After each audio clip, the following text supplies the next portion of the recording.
সেই সময়কালীন 5 তারিখে তারেক রহমান বাংলাদেশে ছিল না।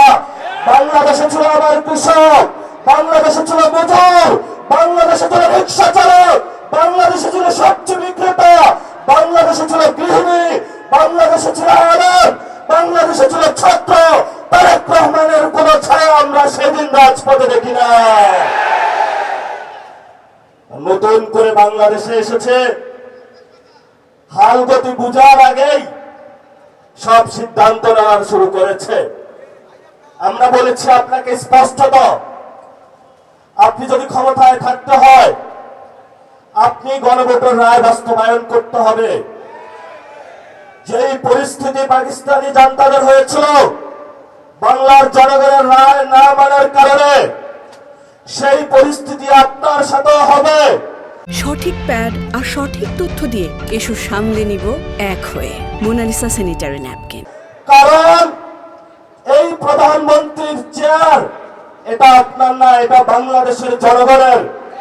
ফলত আমাদের চেয়ার নিয়ে কেউ যদি ছিনিমিনি খেলে, আমরা তো সেই চেয়ারকে রক্ষা করতেই হবে আমাদের।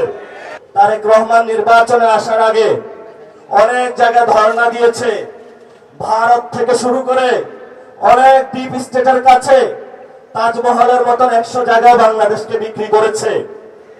এখন সবাই এসেছে তারেক রহমানের কাছে যে তুমি না আমার কাছে বিক্রি করেছিলা, আরেকজন বলে তুমি না আমার কাছে বিক্রি করেছিলা।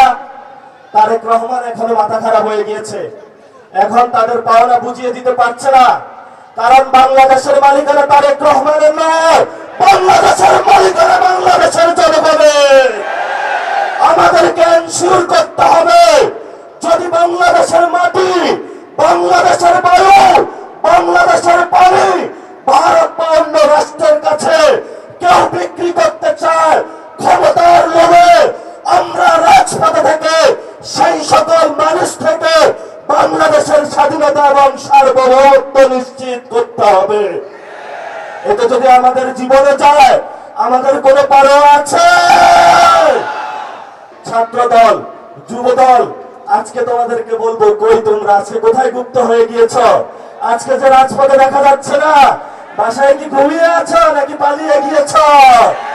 পালানোর জায়গা পাবেন না।